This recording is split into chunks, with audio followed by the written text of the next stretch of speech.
Allahumma sholli ala Muhammad wa ala alihi wa ashabihi ajma'in, amma ba'du. Qalu subhanaka la ilma lana illa ma 'allamtana innaka antal alimul hakim. Wa qala rabbi ishrah li sadri wa yassir li amri wa hlul 'uqdatam min lisani yafqahu qawli. Rabbi zidna ilma warzuqna fahma. Amin ya rabbal alamin. Engkang sami-sami kita hormati dumateng Bapak Ketua Takmir Masjid Al-Falah beserta seluruh jajarannya, hadirin wal hadirat, dumateng para bapak, para ibu, sedherek sedaya jamaah Masjid Al-Falah ingkang kula hormati. Mugi-mugi kita sedaya selalu dirahmati lan diberkahi oleh Allah Subhanahu wa taala. Alhamdulillah, pertama-tama monggo kita sareng-sareng selalu bersyukur dengan pengarsanipun Allah Subhanahu wa taala atas rahmat lan nikmatipun Allah, sehingga wonten dalu menika kita diparingi kemudahan oleh Allah Subhanahu wa taala untuk melaksanakan amalan yang mulia, amalan yang berpahala besar di sisi Allah Subhanahu wa taala, inggih menika salat berjamaah sekaligus menghadiri majelis ilmu.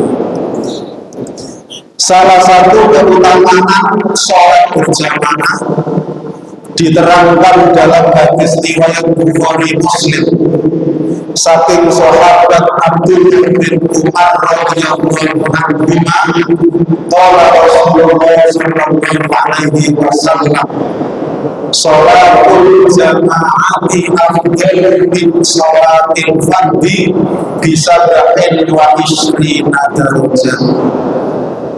Sholatul jama'ati utawa sholat jamaah iku afdal luwih afdal min sholatil fardhi daripada sholat sendirian bisa ba'in wa isrina kelawan 17 derajat tingkatan.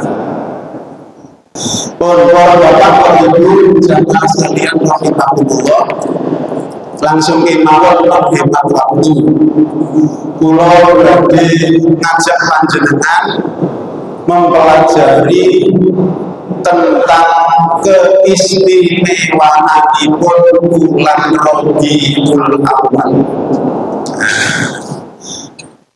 Sekarang ini kita berada di bulan Rabiul Awal. Dinten niki tanggal pinten Pak Rabiul Awal? Tanggal 16. Tanggal 16 Rabiul Awal. Nah, setiap bulan di dalam kalender Hijriah semuanya itu punya keistimewaan tersendiri. Rabiul Awal berdasarkan asal-usul penamaannya bulan ini, Rabiul Awal itu dari bahasa Arab, dari kata Rabi' dan awal. Rabiul itu artosipun berkembang, bersemi.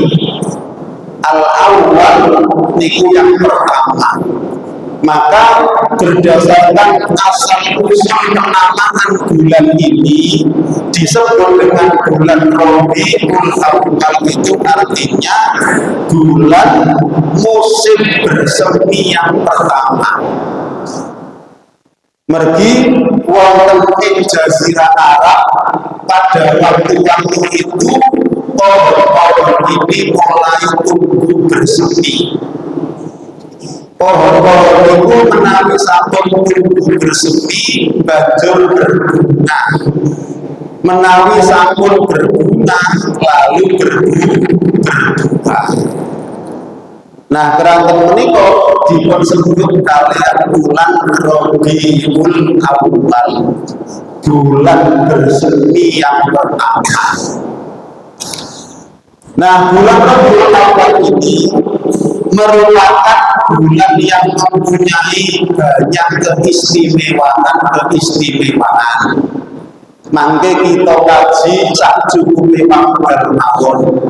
Cukup setunggal nggih setunggal, cukup kali nggih kali. Sing jelas keistimewaanipun bulan Rabiul Awal niki kathah.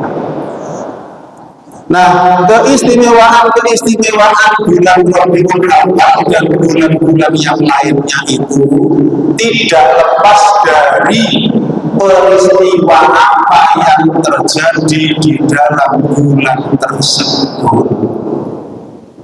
Nah, kira-kira Bapak Ibu, di dalam bulan Rabiul Awal ini ada peristiwa besar apa? Sehingga peristiwa itu menjadikan bulan Rabiul Awal ini mempunyai keistimewaan. Wonten peristiwa apa Pak? Tenggene bulan Rabiul Awal niku. Setunggal apa? Peristiwa bergajah.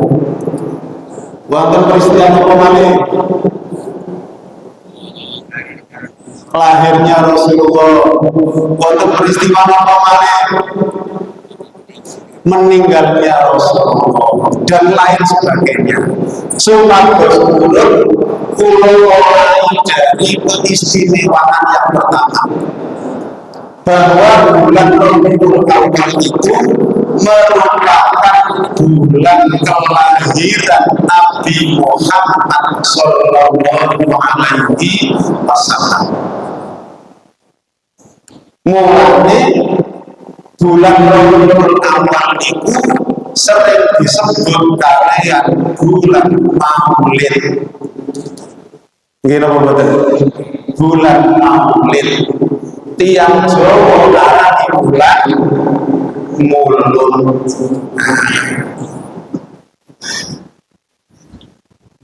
Bahasa Arabnya Rabiul. Karena ada peristiwa penting lahirnya Nabi Muhammad disebut Maulid. Maulid itu artinya kelahiran. Muncul istilah milad. Nek kita warga Muhammadiyah enten milad Muhammadiyah. Artosipun kita niki memperingati lahirnya Muhammadiyah. Milad bukan Maulid Muhammadiyah. Nah, ngoten. Nek Nabi Maulid Nabi. Nah, Rabiul Awal menjadi sangat istimewa karena yang lahir itu bukan manusia sembarangan. Sanes kalian lahir kula nang jenengan sedaya. Sing lahir iki seorang bayi, seorang manusia yang mulia, seorang manusia yang terhormat, yang pada akhirnya dipilih oleh Allah sebagai Nabi dan Rasul, bahkan disebut sebagai Khatamul Anbiya wal Mursalin, penutupnya para nabi dan para rasul. Nah, kita sebagai umat Rasulullah perlu dan harus mengerti bagaimana sejarah kelahiran Nabi kita Muhammad Sallallahu Alaihi Wasallam. Supados ujung-ujungnya kula jenengan sedaya niki cinta kepada baginda Rasulullah Sallallahu Alaihi Wasallam. Nah, berbicara tentang kelahiran Nabi ini, insya Allah para jamaah sekalian sambung apa? Coba mengingat sejarah Nabi kita Muhammad sallallahu alaihi wasallam niku lahir dinten napa? Senin. Tanggal pinten? 12 bulan Rabiul Awal tahun Gajah. Nah, niki pun biasa pun apa tetapi dalam kajian ini Pulau Badai menyampaikan dua dasar yang menyebutkan bahwa baginda Nabi Muhammad ini lahir pada hari Senin 12 Rabiul Awal tahun Gajah. Yang itu kalau dihitung berdasarkan kalender Masehi 12 Rabiul Awal tahun Gajah itu sami bertepatan dengan tanggal 20 April 571 Masehi. Salah satu dasar itu ialah riwayat dari Imam Ibnu Ishaq bahwa Abdullah bin Abbas radhiyallahu anhu berkata, "Wulida Rasulullah sallallahu alaihi wasallam yaumul Isnain al-isna asraba lailatan falat min sahri Rabiul Awal amul fil." Yang berkata ini adalah Abdullah bin Abbas. Insya Allah Abdullah bin Abbas itu salah satu pamannya Rasulullah. Beliau menghitung Ulida Muhammad Rasulullah yang Isnin, dilahirkan Muhammad itu pada hari Senin. Al-isna asrota lailatan falat min sahri Rabiul Awal pada tanggal 12 malam bulan Rabiul Awal amul fil tahun Gajah. Disebutkan juga dalam sebuah keterangan yang memperkuat bahwasanya Rasulullah SAW itu lahir pada hari Senin 12 Rabiul Awal tahun Gajah dari seorang ahli sejarah dan ahli tafsir. Ingin menikah Ibnu Katsir. Ibnu Katsir menjelaskan dalam sebuah kitab berdasarkan riwayat dari Jabir dan Ibnu Abbas radhiyallahu anhu. Rasulullah SAW itu dilahirkan pada tahun Gajah, hari Senin tanggal 12 Rabiul Awal. Dan pada tanggal tersebut itu berarti tanggal kita 12 Rabiul Awal itu merupakan tanggal diutusnya Rasulullah menjadi nabi. Tanggal tersebut juga merupakan Rasulullah melakukan Mi'raj. Rasulullah itu nanti Isra Mi'raj. Kalau Isra itu perjalanan dari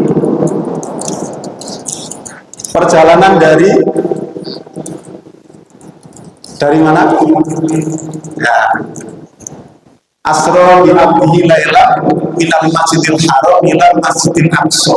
Isra itu perjalanan malam hari dari Masjidil Haram di Mekah ke Masjidil Aqsa di Palestina. Nah, Mi'rajnya Nabi itu juga pada tanggal 12 Rabiul Awal. Mi'raj itu adalah naiknya Nabi dari Masjidil Aqsa menuju ke Sidratul Muntaha, langit yang ketujuh, bertemu Allah Subhanahu wa Ta'ala. Itu diterangkan juga terjadi pada 12 Rabiul Awal. Termasuk lagi hijrahnya Rasulullah. Hijrahnya Rasulullah itu dari mana ke mana? Hijrah Rasulullah itu dari Mekah ke Madinah. Rasulullah nyampe di kota Madinah pada saat hijrah itu juga pada 12 Rabiul Awal. Termasuk Rasulullah wafat itu juga pada 12 Rabiul Awal. Lah, lama kalau tahun gajah niku mergi zaman sakonten umat Islam niki dereng gadah patokan kalender. Umat Islam disebut dalam sejarah punya patokan kalender itu pada masa pemerintahannya Khalifah yang kedua, yaitu Khalifah Umar bin Khattab. Termasuk selama Nabi hidup, umat Islam belum mempunyai kalender. Nah, maka pada saat lahirnya Rasulullah itu ada sebuah peristiwa besar, namanya peristiwa pasukan bergajah. Pasukan ini dipimpin oleh seorang raja yang zalim, seorang raja yang kejam dari Yaman, namanya Raja Abdullah. Tujuannya apa? Abdullah mengerahkan seluruh pasukan bala tentaranya naik gajah datang ke Mekah itu. Tujuannya ialah ingin menghancurkan Ka'bah. Mergi Abdullah tapi Yaman itu nggadai tempat pemujaan utawi kuil yang sangat besar, yang sangat tinggi. Wedi kesaik dengan Ka'bah itu. Kuil kok gak ono sing nekani. Lah Ka'bah itu rame, tiap waktu tiap hari ono sing nekani.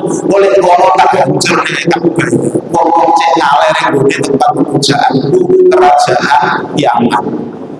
Maka berangkatlah Abdullah dengan bala tentaranya itu semuanya naik gajah untuk menghancurkan Ka'bah. Berhasil atau berhasil? Kisahnya diabadikan oleh Allah dalam Al-Quran surat Al-Fil. Alam taro kaifa fa'ala rabbuka bi ashabil fil. Tahukah kamu Allah telah bertindak kepada tentara bergajah? Alam yaj'al kaidahum fi tadlil. Bukankah Allah telah menciptakan tipu daya sehingga usaha mereka itu sia-sia? Wa arsala alaihim thayran ababil. Dan Allah mengutus burung ababil, boten burung gagak.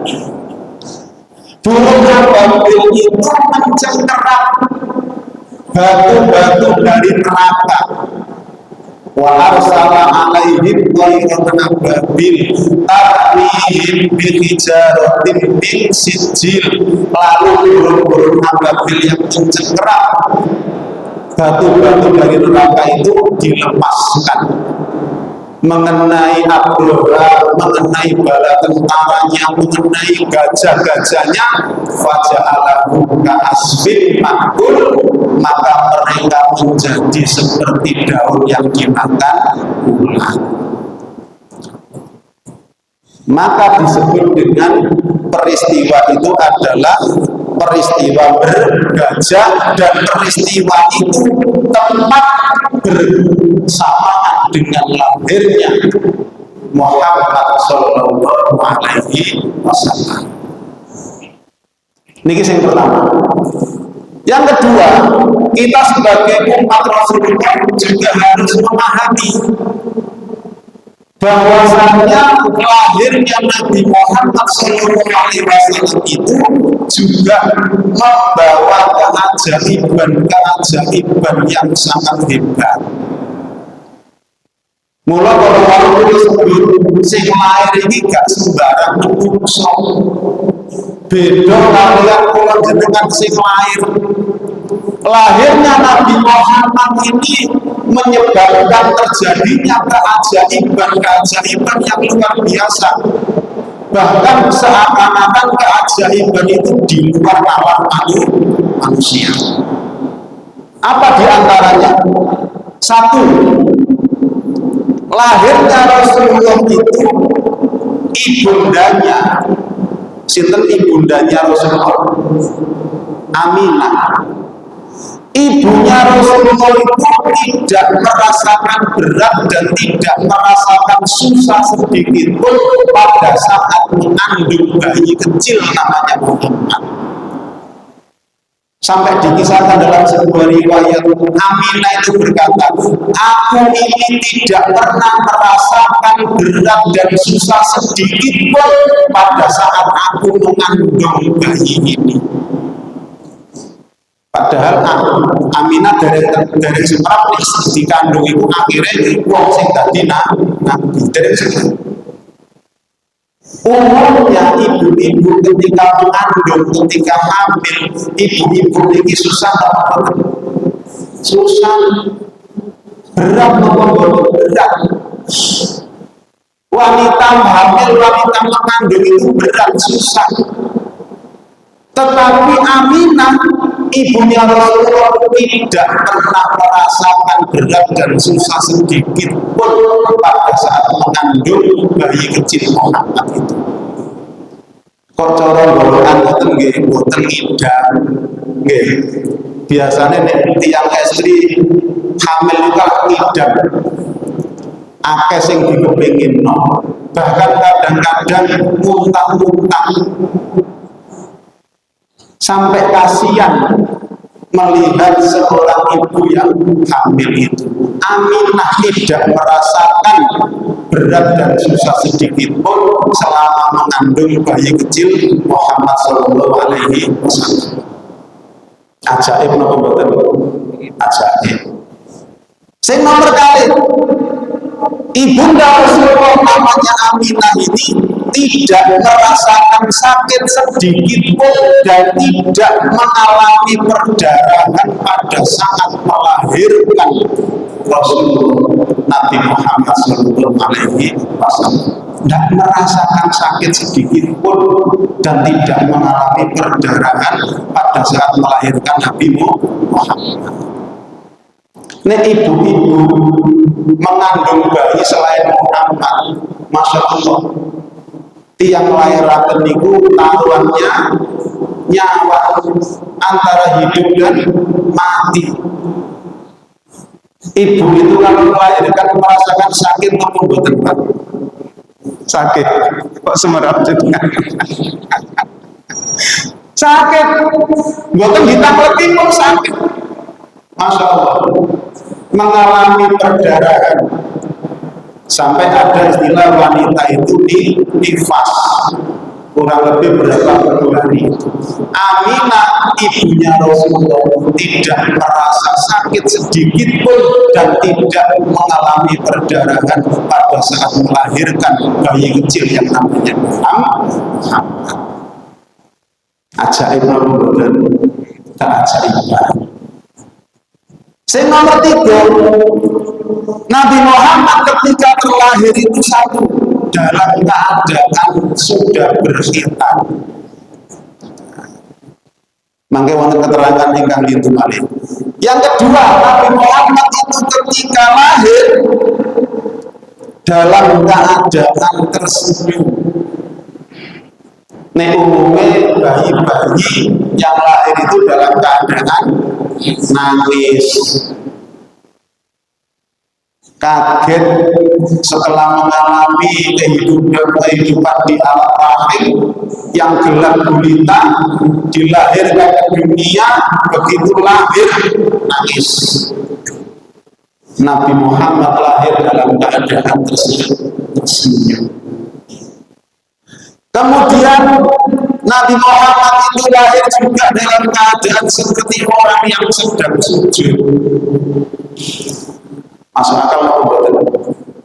Koyok gak masuk akal. Tapi ini keajaiban Muhammad kecil. Termasuk lagi Nabi Muhammad itu ketika dilahirkan oleh Aminah, jari-jarinya semua menggenggam kecuali jari telunjuknya ini menunjuk seperti orang yang sedang sholat bertasyahud. Ajaib nama Itu tidak terjadi pada bayi-bayi kecil selain bayinya Muhammad. Kejadian yang aneh lagi, misalnya disebutkan dalam beberapa keterangan, dengan lahirnya Nabi Muhammad bersamaan itu, maka padamnya api abadi yang disembah oleh orang-orang Majusi di Persia. Majusi itu agamane wong Persia. Majusi itu nyembah apa? Nyembah api, geni, sing ewan tahun gak pernah mati, sehingga disembah oleh orang-orang Majusi, dikeramatkan, dan api itu dianggap sebagai Tuhan, disembah selama ribuan tahun. Begitu lahirnya Muhammad, api ini padam, tidak pernah hidup lagi. Keajaiban yang terjadi bersamaan dengan lahirnya Nabi Shallallahu Alaihi Wasallam. Termasuk lagi pada saat lahirnya Rasulullah itu terjadi sebuah keajaiban, peristiwa yang dasar. Istananya Raja Persia niku berguncang hebat seperti kiamat, sehingga istana Raja Isra, istana Raja Persia ini hancur berantakan. Terjadinya pada saat lahirnya bayi kecil namanya Muhammad Sallallahu Alaihi Wasallam. Setunggal malih keajaiban yang juga ditunjukkan dengan lahirnya Rasulullah itu dialami oleh seorang perempuan yang namanya Halimatus Sa'diyah. Sinten Halimatus Sa'diyah? Nah, ibu susuane Nabi. Tenggene Arab itu zaman samanten Babu ada tradisi kalau ada bayi lahir itu disusukan, dan berjasa itu sapa sing gelem nyusoni bayi sing lahir maka diolahi sing nyusoni, dan itu ada tradisi. Termasuk Nabi Muhammad ketika lahir itu juga disusukan kepada wanita-wanita Arab pada saat itu. Nah, begitu banyak wanita-wanita yang daftar mencari bayi untuk disusui. Niku mboten enten sing turun mundut bayi Nabi Muhammad sallallahu. Mboten enten sing turun. Pergi nopo? Pun semerna Nabi Muhammad itu sejak kecil lahir dalam keadaan yatim. Mungkin mereka berpandangan, aku lapor nyusuli kok nyusuli bocah cilik gak tempat diomahi obat. Akhirnya tidak ada yang ngomong kan, bayi kecil yang namanya Muhammad tidak ada yang mengambil. Dilalah dengan takdir Allah, ada seorang perempuan yang namanya Halimah Sa'diyah, diambil bayi kecil Muhammad itu. Ternyata begitu Halimah Sa'diyah mengambil bayi kecil namanya Muhammad ini, kemudian timbul keajaiban yang dirasakan oleh Halimah Sa'diyah. Di antara risiko menika air susunya Halimah Sa'diyah itu menjadi lancar lebih. Padahal saat dari ini pun kesulitan, asinya tidak lancar. Kenapa bicara asi? Begitu mengambil bayi kecil itu, asinya Halimah Sa'diyah niki lancar kok lebih untuk menyusui bayi kecil Muhammad itu. Selajeng malih Halimah Sa'diyah niki kali suami niki kerawati itu. Saderenge mundhut bayi kecil itu Ontoy guru elek, begitu mengambil bayi kecil itu, masya Allah, ontanya menjadi gemuk besar berkah dalam lingkup kehidupan keluarganya. Sampai seperti itulah keajaiban-keajaiban yang menyertai kelahiran Rasulullah Muhammad Sallallahu Alaihi Wasallam. Nah, niki diantawisipun hal-hal ingkang perlu kita surapi. Ternyata baginda Nabi kita Muhammad Sallallahu Alaihi Wasallam ini merupakan manusia yang mulia, manusia yang agung, sehingga dalam masa kelahirannya saja menunjukkan banyak keajaiban. Begitu pula kehidupan setelahnya, kehidupan yang dijalani oleh Nabi kita Muhammad dari kecil sampai remaja, sampai dewasa, sampai beliau wafat, itu hampir tidak sama dengan kebanyakan manusia-manusia yang lainnya. Seperti contoh, kalau dari lahir Nabi kita Muhammad sudah dalam keadaan yatim. Mergi nopo kok yatim? Tuwaffa abuhu wa huwa fi batni ummihi. Nabi Muhammad itu bapaknya wafat pada saat beliau berada di dalam kandungan ibunya. Sinten kalau baru bapaknya Nabi Muhammad? Abdullah bin Abdul Muthalib. Abdullah niki sedo pada saat Nabi Muhammad di dalam kandungan ibunya Aminah. Kandungan ibunya Aminah pada saat itu baru berusia 2 bulan. Aminah hamil 2 bulan, Abdullah sudah wafat. Wafatnya Abdullah di usia muda, sekitar berusia 25 tahun. Wafatnya di kota Madinah. Jadi Abdullah itu asalnya teng Mekah, wafatnya teng Madinah. Mergi nopo teng riwayat Nawawi niku Abdullah niki kisah teng Madinah tulangan kurma. Tulangan kurma dari mantul jatuh sakit.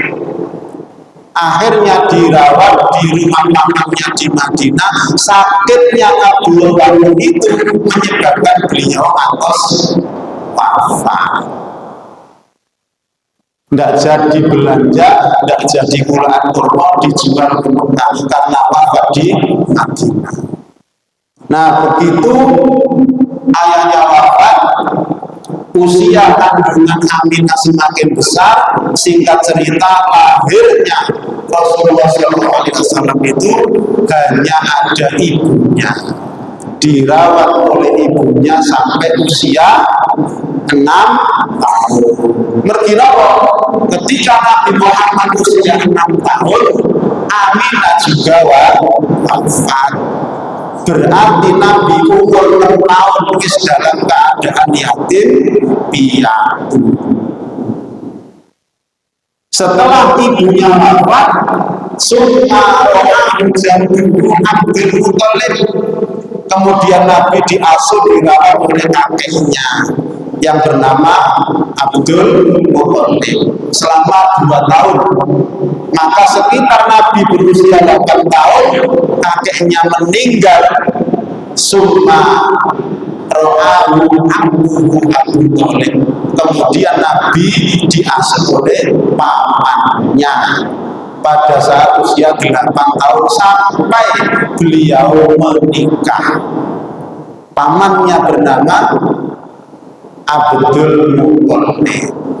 Sampai usia 25 tahun Nabi menikah dengan seorang janda yang namanya Khadijah binti Khuwailid. Nabi nikah dalam usia 25 tahun, Khadijah binti Khuwailid dalam usia 40 tahun, seorang janda. Nah, kira-kira yang golongan enten sing kados wonten perjalanan hidupnya. Enten apa mboten? Jarang. Jarang. Nah, ini diantaranya hal-hal yang berkaitan dengan lahirnya Nabi Muhammad Shallallahu Alaihi Wasallam. Sehingga bulan Rabiul Awal itu salah satu keutamaannya ialah bulan lahirnya Nabi Muhammad Shallallahu Alaihi Wasallam.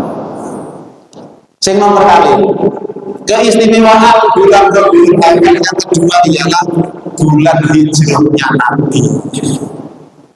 Nabi hijrah dari kota Mekah menuju ke Madinah itu sangat panjang ceritanya. Kisahnya sangat panjang. Tetapi hal ini menjadi penting untuk kita pelajari secara singkat kemauan. Mengapa sih Nabi kok hijrah? Hijrah itu merupakan sebuah peristiwa penting yang sangat bersejarah dalam kehidupan umat Islam. Mergi nopo, mergi hijrah ini dalam rangka intasyarul Islam, dalam rangka menyebarkan agama Islam. Kok umpamanya Nabi mboten hijrah, berarti kan Islam tidak akan tersebar meluas kota Mekah. Maka ada perintah hijrah. Dalam sejarah Rasul hijrah itu, umat Islam mengalami hijrah di zaman Rasul masih hidup itu hanya 2 kali hijrah. Yang pertama adalah hijrah ke Habasyah, Nabi tidak ikut. Yang kedua adalah hijrah ke Madinah. Inilah yang Nabi ikut secara langsung bersama para sahabat-sahabat yang lain. Mengapa Nabi kok hijrah? Karena perintah Allah Subhanahu wa Ta'ala. Allah memerintahkan kepada Nabi Muhammad, kepada para sahabat dan kaum muslimin pada saat itu untuk berhijrah. Nah, hijrah itu melarat apa enak? Melarat. Hijrah itu melarat. Bagaimana tidak melarat? Hijrah itu meninggalkan kampung halaman, meninggalkan rumah, meninggalkan harta benda. Bahkan kalau punya istri tidak mungkin dibawa hijrah, istrinya ditinggal. Marah. Lu kok gelem takon? Karena perintah Allah dan pahalanya hijrah itu sangat besar. Makanya banyak sahabat Nabi yang ingin hijrah. Termasuk Nabi sendiri juga hijrah. Nah, di dalam peristiwa hijrah itu, yang paling penting di antara peristiwa itu ialah yang pertama, sebelum Nabi hijrah, itu Nabi memerintah kepada sahabatnya duluan yang hijrah. Jadi gak langsung sekali hari hijrah. Rasulullah memerintah pada para sahabatnya dulu.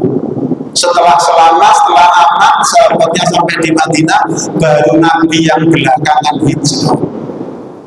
Sampai Abu Bakar ditanya, Nabi gak hijrah Nabi. Kok jenengan kari-kari mau aku nunggu perintah ya Allah Subhanahu wa Ta'ala. Begitu diperintahkan untuk hijrah dengan turunnya ayat-ayat itu, maka Nabi hijrah sekaligus bersama Abu Bakar As-Siddiq. Nah, maka peristiwa-peristiwa hijrah ini menjadi penting karena dengan hijrah itu yang pertama, di samping melaksanakan perintah Allah, hijrah itu menyelamatkan umat Islam dari tekanan dan ancaman orang-orang kafir Quraisy. Luar biasa tekanan dan ancamannya ketika di Mekah. Maka kemudian Nabi dan para sahabatnya hijrah untuk menyelamatkan umat Islam. Bukan berarti takut kepada orang-orang kafir. Nah, yang ketiga, memperoleh keamanan dalam menyebarluaskan agama Islam. Maka setelah hijrah itu, Islam ini menjadi tersebar lebih luas, dan dakwahnya tidak hanya dakwah secara sembunyi-sembunyi, tapi dakwahnya juga secara terang-terangan. Para jamaah sekalian rahimahullah, yang terakhir tanpa kula jelaskan, peristiwa penting keistimewaan bulan Rabiul Awal adalah wafatnya Rasulullah Shallallahu Alaihi Wasallam. Rasulullah wafat pada hari Senin tanggal 12 Rabiul Awal tahun ke-11 Hijriah. Para bapak, para jamaah sekalian rahimahullah, keranten waktu ingkang sampun tiba dan isya, sementara kajian sampai di sini dulu.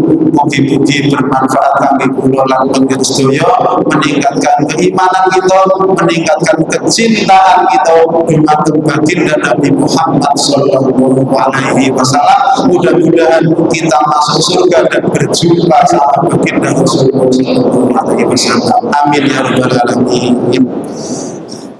Akhirul kalam, billahi taufiq wal hidayah. Wassalamualaikum warahmatullahi wabarakatuh.